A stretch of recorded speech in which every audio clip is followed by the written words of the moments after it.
Hello everyone, आप सभी का फिर से स्वागत है। ये एनसीईआरटी ज्योग्राफी का डिस्कशन है। हमारा टॉपिक चल रहा है जनसंख्या अध्याय 17। इस टॉपिक से रिलेटेड कुछ पॉइंट्स बचे हुए हैं जो कि बहुत ज्यादा इंपॉर्टेंट है। इनको पहले कवर करेंगे, इसके बाद आगे बढ़ेंगे।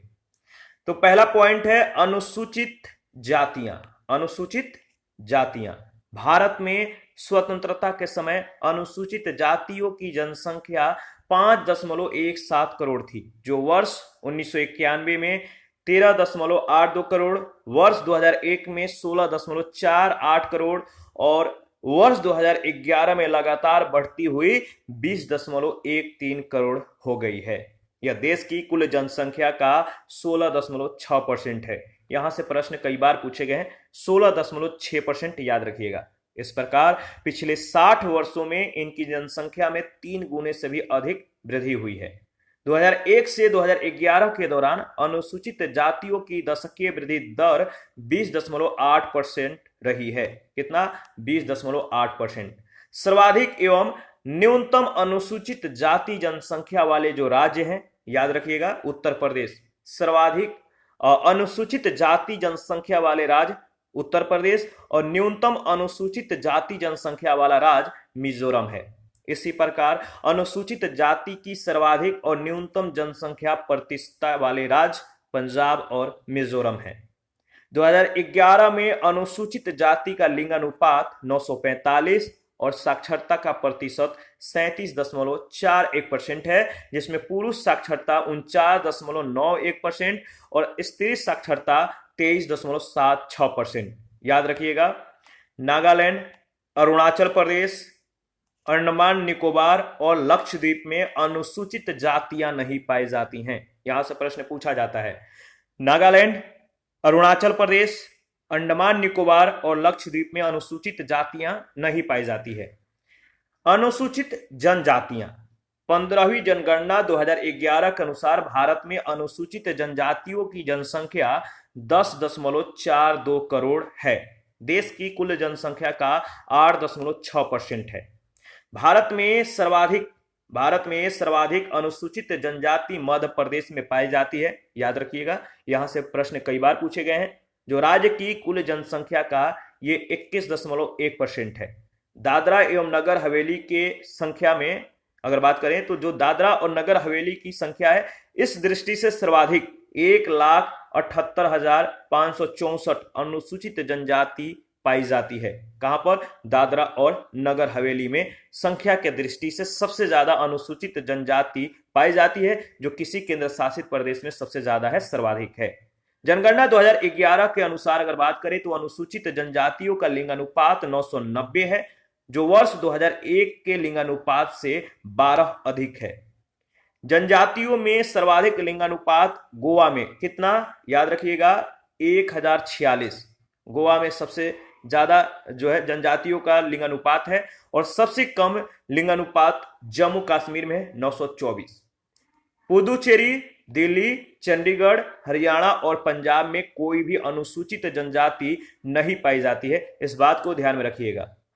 इसके बाद है धार्मिक जनगणना 2011। इसके बारे में डिस्कस कर लेते हैं।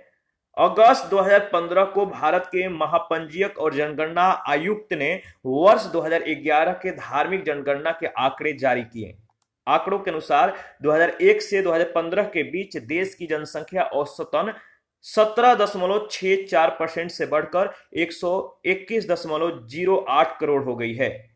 इसमें हिंदुओं की कुल संख्या 96.63 करोड़ है, जो देश की कुल जनसंख्या का 79.8% है और इसमें 0.7% की गिरावट जो है दर्ज की गई है। जबकि मुसलमानों की कुल जनसंख्या जो है, याद रखिएगा, 17.22 करोड़ है, जो देश की कुल जनसंख्या का 14.2% है और इनमें 0.8% की वृद्धि जो है दर्ज की गई है। कितना? 0.8% की वृद्धि, याद रखिएगा। देखिए, धार्मिक जनगणना से संबंधित जो महत्वपूर्ण तथ्य है इसके बारे में डिस्कस करेंगे। 2001 से 2011 के दौरान एक दशक में हिंदुओं की दशकीय वृद्धि दर 16.8% रही, जबकि मुसलमानों की जो दशकीय वृद्धि दर है 24.6% रही।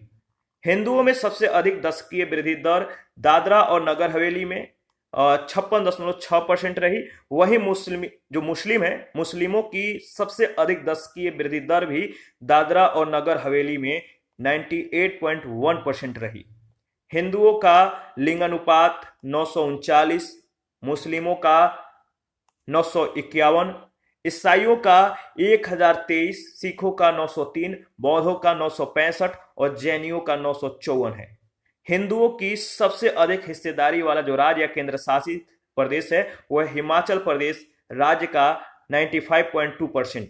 सबसे कम हिस्सेदारी वाला राज्य या केंद्र शासित प्रदेश जो है वो है मिजोरम, कितना 2.7% के साथ। मुस्लिमों की सबसे अधिक हिस्सेदारी वाला राज्य या केंद्र शासित प्रदेश लक्षद्वीप और सबसे कम हिस्सेदारी वाला राज्य या केंद्र शासित प्रदेश मिजोरम है। हिंदुओं में सबसे अधिक लिंगानुपात वाला राज्य या केंद्र शासित प्रदेश केरल और इसके बाद पुदुचेरी है, जबकि सबसे कम लिंगानुपात लक्षद्वीप में है। मुस्लिमों में सबसे अधिक लिंगानुपात वाला राज्य या केंद्र शासित प्रदेश केरल और सबसे कम लिंगानुपात सिक्किम में है। राष्ट्रीय जनसंख्या रजिस्टर क्या है, इसके बारे में डिस्कस कर लेते हैं। भारत सरकार ने पहली बार जनगणना अभियान के दौरान देश के लिए एक राष्ट्रीय जनसंख्या रजिस्टर तैयार किया है। यह नागरिकता अधिनियम 1955, नागरिकों का पंजीयन और राष्ट्रीय पहचान जारी करना नियमावली 2003 के अंतर्गत जो है चलाई गई है। राष्ट्रीय जनसंख्या रजिस्टर का जो उद्देश्य है देश के सभी नागरिकों के व्यक्तिगत ब्यौरों को जो है उनके डेटा को एकत्र करना और ग्रामीण और नगरीय क्षेत्रों के 15 वर्ष के ऊपर के सभी लोगों के फोटोग्राफ और 10 अंगुलियों की छाप लेना है। यह रजिस्टर एक व्यापक डेटा जो है तैयार करता है, डाटाबेस को तैयार करेगा जिनमें 15 प्रकार की प्रश्नावलियां हैं और इनकी अधिकांश सूचनाएं गोपनीय होगी। केवल कुछ जानकारियां निर्वाचन सूची या टेलीफोन डायरेक्टरी के रूप में अवलोकन के लिए प्रकाशित की जाएंगी। डाटाबेस तैयार करने के उपरांत 15 वर्ष से ऊपर के उम्र के प्रत्येक भारतीय नागरिक को जो है एक विशिष्ट पहचान संख्या यूनिक आइडेंटिटी नंबर यानी यूआईडी जो है जारी की जाएगी। याद रखिएगा। राष्ट्रीय नागरिक रजिस्टर क्या है? राष्ट्रीय नागरिक रजिस्टर देखिए, असम में बांग्लादेश के अवैध प्रवासियों की पहचान करने और भारतीय नागरिकों को मान्यता देने के लिए राष्ट्रीय नागरिक register NRC national register of citizens का प्रस्ताव किया गया था। यह रजिस्टर 1951 में पहली बार तैयार किया गया था। असम राष्ट्रीय नागरिक रजिस्टर तैयार करने वाला पहला राज्य है। असम का नाम याद रखिएगा, यह पहला राज्य है जिसने राष्ट्रीय नागरिक रजिस्टर तैयार किया था। 31 दिसंबर 2017 को असम सरकार के द्वारा राष्ट्रीय नागरिक रजिस्टर मसौदे का पहला संस्करण जारी किया गया। राष्ट्रीय नागरिक रजिस्टर के तहत भारतीय नागरिक के रूप में मान्यता प्रदान किए जाने के लिए 3.29 करोड़ आवेदन प्राप्त हुए थे और इनमें से 1.9 करोड़ लोगों को अवैध भारतीय नागरिक माना गया है। शेष जो है 1.39 करोड़ आवेदन को भी विभिन्न स्तरों पर जांच जारी है। आधार परियोजना, इसके बारे में डिस्कस करेंगे। आधार परियोजना क्या है? केंद्र सरकार ने विशिष्ट पहचान संख्या यूनिक आइडेंटिफिकेशन यानी यूआईडी कार्यक्रम का नाम परिवर्तित करके आधार कर दिया है। आधार परियोजना के लोगों में चमकता पीला सूर्य और बीच में अंगुलियों के निशान होंगे। देखिए, आधार संख्या जारी करने के लिए व्यक्ति की बायोमेट्रिक पहचान ली जाती है। किस प्रकार की पहचान? बायोमेट्रिक। इस पहचान के लिए लगभग 10 फिंगरप्रिंट और एक फोटो और आइरिस स्कैन आदि लिया जाता है।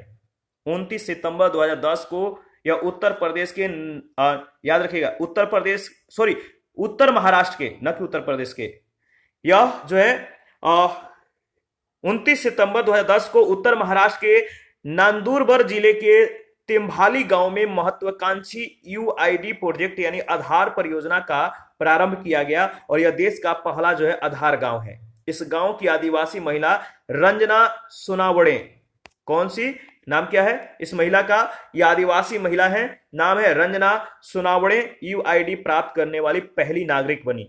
यूआईडी प्रोजेक्ट के तहत 12 अंकों की एक विशिष्ट संख्या के माध्यम से देश के प्रत्येक नागरिक को विशिष्ट पहचान दी जा रही है। गरीबी रेखा से जीवन यापन करने वाले लोगों को आधार संख्या के आवंटन पर 100 रुपए का भुगतान किए जाने का प्रावधान किया गया है। यूआईडी नंबर जो है बहुउद्देशीय, इसका जो उद्देश्य होगा बहुउद्देशीय होगा। यूआईडी नंबर बैंक अकाउंट से लेकर ड्राइविंग लाइसेंस, पासपोर्ट और चुनाव पहचान पत्र इसके जरिए जो है बनाए जा सकेंगे। विदेशों में भी यह भारतीयों की जो है पहचान बनेगा।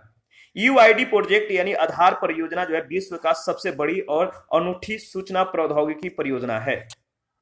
आगे बढ़ते हैं, याद रखिएगा बहुत ज्यादा महत्वपूर्ण इसमें इंफॉर्मेशन था आधार परियोजना से रिलेटेड। इसके बाद जो भारत है, भारत की जो जनसंख्या नीति है, इसके बारे में हम लोग डिस्कस करेंगे। भारत की जनसंख्या नीति, भारत की प्रथम जनसंख्या नीति का जो निर्माण है 1948 ईस्वी में हुआ। प्रारंभ में परिवार नियोजन पर बल दिया गया और उसके बाद परिवार कल्याण की अवधारणा जो है विकसित हुई। 1974 ईस्वी में बुखारेस्ट में जनसंख्या पर हुए अंतर्राष्ट्रीय सम्मेलन में विकासशील देशों में जनसंख्या नियंत्रण के लिए विशेष कदम उठाने पर बल दिया गया। इसके बाद भारत में भी 1977 ईस्वी में नई जनसंख्या नीति आई, जिसमें मात्रात्मक लक्ष्यों को हासिल करने पर जो है अत्यधिक जोर दिया गया था। किस तरह का? तो मात्रात्मक लक्ष्यों को हासिल करने पर ज्यादा जोर दिया गया। इस जनसंख्या नीति को ठीक से लागू नहीं किया जा सका क्योंकि जनसंख्या नियंत्रण को बाध्यकारी बनाने के प्रयासों के विरुद्ध तीखी प्रतिक्रिया हुई और लक्ष्य के विपरीत जन्म दर में तीव्र वृद्धि हुई। अतः जनसंख्या नियंत्रण के लिए मात्रात्मक के स्थान पर गुणात्मक पक्ष पर बल दिए जाने लगा। देखिए, अस्थायी बंध्याकरण के स्थान पर अब जो है बच्चों के बीच उचित अंतर रखने पर अधिक ध्यान दिया जा रहा है और इसके लिए प्रजनन व शिशु के देखभाल की समुचित व्यवस्था तथा गर्भ निरोधकों व स्वास्थ्य सुविधाओं का बुनियादी ढांचा बनाना प्रमुख लक्ष्य है। पहले मातृत्व व शिशु स्वास्थ्य कार्यक्रम लागू किया गया और वर्तमान समय में प्रजनन व शिशु स्वास्थ्य कार्यक्रम चल रहा है। जनसंख्या नीति 2000 में इसे जो है प्रभावी ढंग से लागू करने की योजना है। जनसंख्या नीति का प्रभावी क्रियान्वयन जरूरी है। इसे खंडवार व वर्गवार ढंग से जो है लागू करने के लिए विशेष रणनीति बनाना आवश्यक है ताकि जनसंख्या की अवांछित वृद्धि पर नियंत्रण पाया जा सके। पंचायती राज संस्थाओं की जनसंख्या नियंत्रण कार्यक्रमों में सक्रिय सहभागिता व जवाबदेही सुनिश्चित करना भी जरूरी है क्योंकि समस्या अभी भी ग्रामीण भारत में अधिक है। जनसंख्या नीति 2000 क्या है, इसके बारे में डिस्कस करेंगे। देखिए, एम.एस. स्वामीनाथन, नाम याद रखिएगा, एम.एस. स्वामीनाथन समिति की रिपोर्ट के आधार पर अगर बात करें तो इस जनसंख्या नीति का निर्माण किया गया है। किसका? जनसंख्या नीति 2000 का। किसके रिपोर्ट के आधार पर? तो एम.एस. स्वामीनाथन समिति के रिपोर्ट के आधार पर। और इसमें जनसंख्या से संबंधित लक्ष्यों को जो है 3 चरणों में बांटकर देखा गया है। तो जनसंख्या से संबंधित लक्ष्यों को कितने चरणों में बांटा गया है? 3 चरणों में। पहला चरण है तात्कालिक लक्ष्य, ठीक है। पहला चरण में जो बांटा गया है तात्कालिक लक्ष्य क्या है? इसके अंतर्गत देखिए, प्रजनन व शिशु के देखभाल की समुचित व्यवस्था और गर्भ निरोधकों और स्वास्थ्य सुविधाओं का बुनियादी ढांचा बनाना प्रमुख लक्ष्य है, ठीक है। दूसरा है मध्यकालीन लक्ष्य। इसके अंतर्गत 2010 ईस्वी तक कुल प्रजनन दर यानी टोटल फर्टिलिटी रेट जो है TFR, इसको 2.1 के प्रतिस्थापन स्तर पर लाना प्रमुख लक्ष्य रखा गया था। इसके लिए 14 राष्ट्रीय जनांकीय लक्ष्य निर्धारित किए गए हैं। इसमें छोटे परिवार को प्रोत्साहित करने के लिए 16 प्रेरक और प्रोत्साहक उपाय शामिल किए गए। स्वास्थ्य बीमा, बालिका समृद्धि, मातृत्व सुविधा, महिला सशक्तिकरण व शिक्षा, 14 वर्ष तक अनिवार्य स्कूली शिक्षा, शिशु मृत्यु दर को प्रति 1000 जीवित जन्म दर पर 30 तक सीमित करना, लड़कियों की विवाह आयु बढ़ाना, जन्म और मरण, विवाह व गर्भ का 100% पंजीकरण कराना, मातृ मृत्यु दर अनुपात को प्रति लाख में 100 से कम करना, एड्स व यौन रोगों पर नियंत्रण आदि इसमें प्रमुख लक्ष्य निर्धारित है। इसके बाद है दीर्घकालीन उद्देश्य। तो दीर्घकालीन उद्देश्य जो है इसके बारे में देख लेते हैं।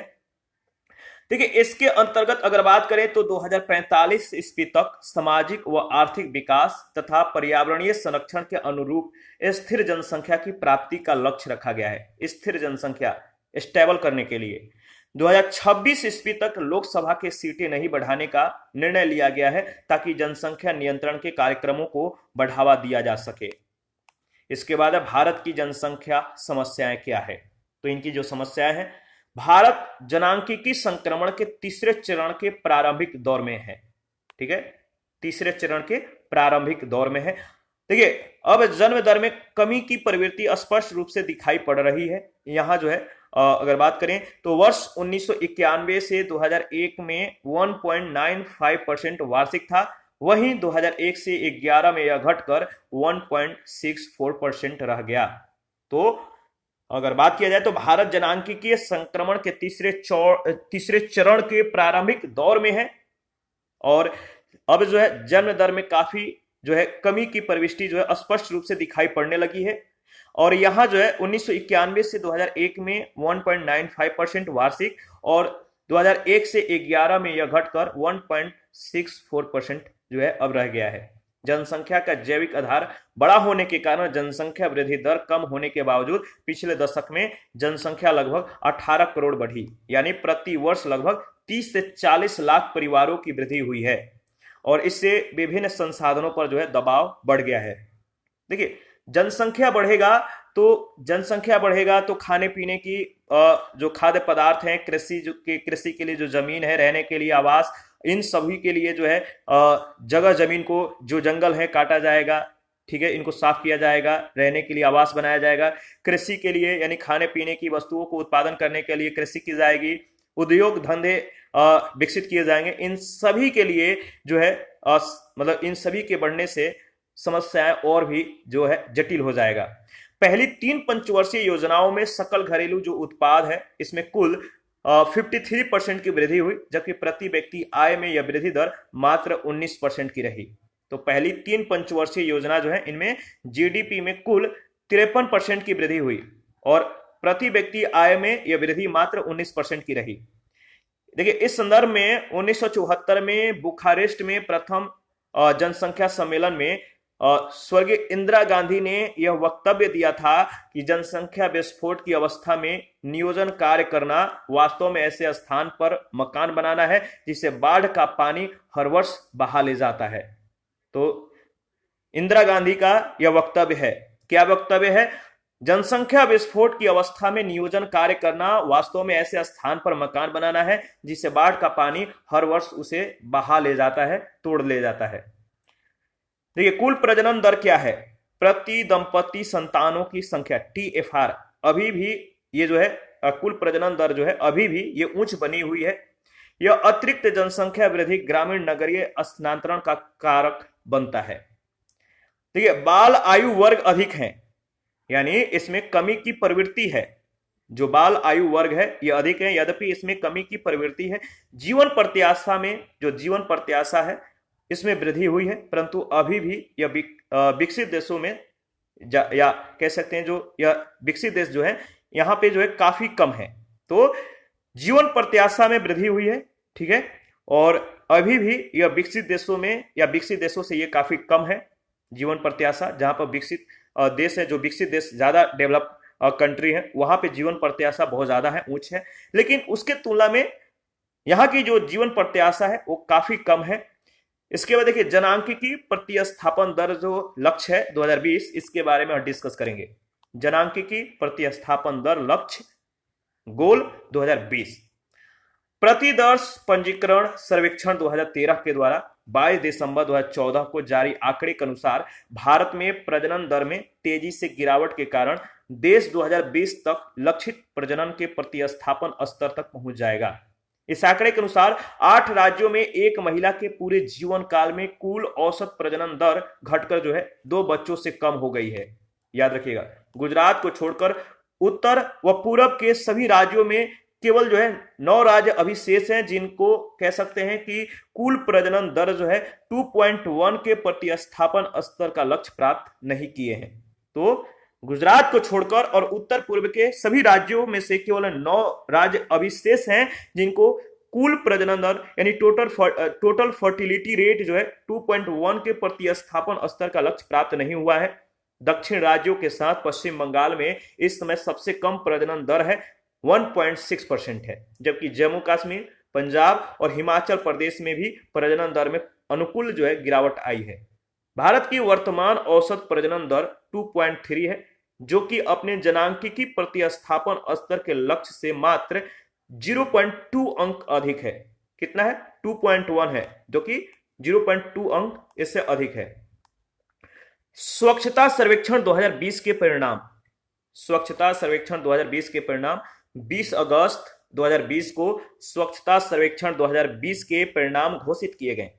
स्वच्छ सर्वेक्षण केंद्रीय शहरी विकास मंत्रालय के द्वारा कराया जाता है। इस सर्वेक्षण में देश भर के 4242 शहरों का सर्वेक्षण किया गया। 2019 में याद रखिएगा कितना? 4237 और 2020 में 4242।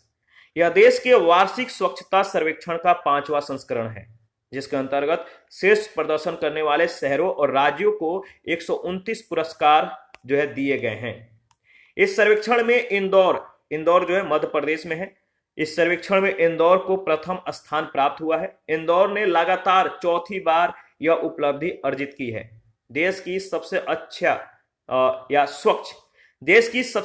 स्वच्छ राजधानी शहर के लिए जो है याद रखिएगा, देश की सबसे स्वच्छ राजधानी शहर के लिए नई दिल्ली, और देश के सबसे स्वच्छ जो छावनी बोर्ड है, देश की सबसे स्वच्छ राजधानी शहर के लिए नई दिल्ली, और देश के सबसे स्वच्छ छावनी बोर्ड में जालंधर छावनी बोर्ड को जो है शीर्ष रैंकिंग मतलब प्राप्त हुई है।